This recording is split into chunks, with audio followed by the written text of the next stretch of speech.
Lahko bi rekli, da se včasih premalo zavedamo, kako pomembna je skrb za ustno zdravje, ki mora biti vsakodnevna, dosledna, redna.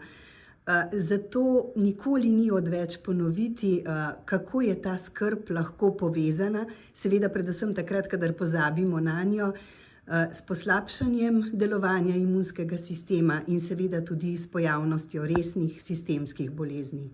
Ja, seveda ni iz trte zvito, da rečemo, da se podarjenemu konju ne gleda v zobe.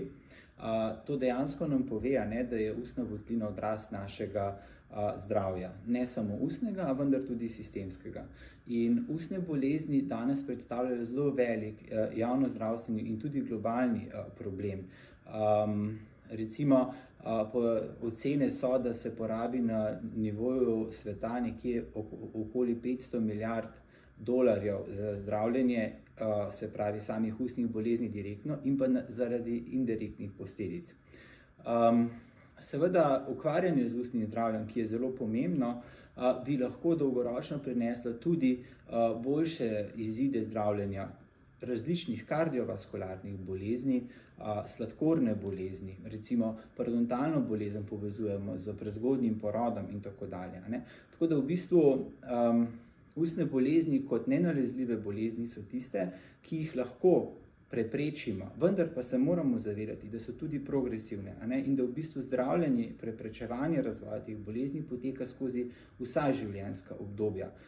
In zobozdravniki želimo opozoriti, da je res preventiva zelo pomembna v otroški dobi, mladinski dobi, vendar nam pa primanjkuje te preventive v odrasli populaciji in pa seveda tudi pri starostnikih. In to je tisti fokus, ki ga skušamo nasloviti.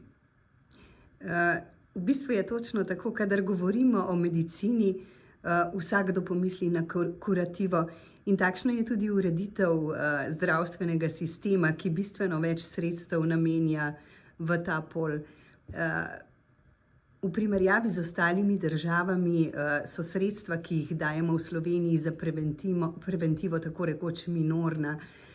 Boste dali kakšno pobudo, verjetno niti ne prvo, zagotovo ne prvo, da se to vendarle spremeni? Torej, preteklo leto kot stroka nam je uspelo, da se je sprejela strategija ustnega zdravja v Republiki Sloveniji na zdravstvenem svetu.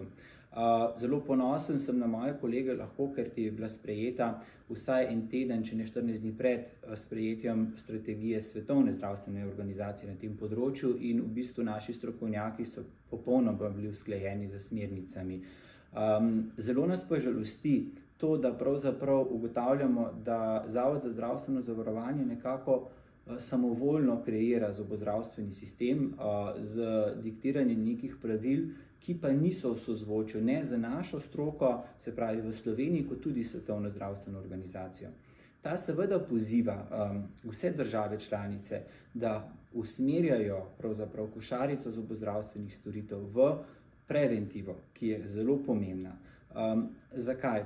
Mi želimo ustne bolezni predvsem preprečiti. Današnja košarica zobozdravstvenih storitev pa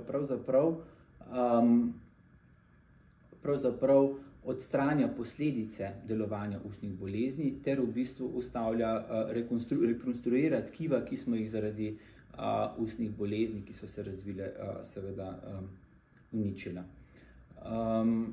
Tako da v bistvu si želimo pravzaprav ob v bistvu napovedani zdravstveni reformi, da bi se dejansko strokovne smernice v oblikovanju neke smiselnejše košarice zobozdravstvenih storitev tudi upoštevale. Dokumenti so tako na državni ravni pripravljeni, kot tudi v bistvu na svetovni in tudi evropski nivoju. Rad bi poudaril to, da zobozdravstvo v Evropi pravzaprav ni del univerzalnega zdravstvenega kritja.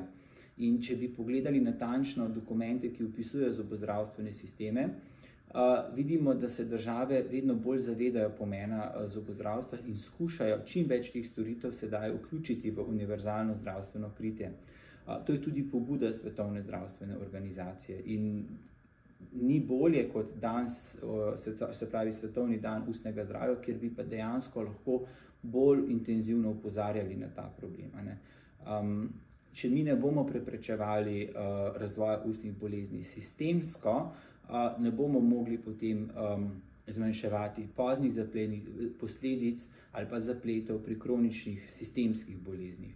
In na to smo tudi sedaj v zadnjem letu opozarjali na Zdravniški zbornici Slovenije za organizacijo seminarjev ravno na to temo, kjer smo združili strokovnjake kroničnih bolezni in pa strokovnjake ustnih bolezni, ki so dejansko poudarili pomen sodelovanja med obema strokama in kako pravzaprav pacienta voditi skozi sistem. Saj želimo tudi s takimi akcijami dvigniti pravzaprav zavedanje naše populacije o pomenu ustnega zdravja in pa seveda, kaj je vse tisto pomembno, ko vstopajo v sistem zdravljenja sistemskih kroničnih bolezni in pa seveda tudi zdravljenja ustnih bolezni.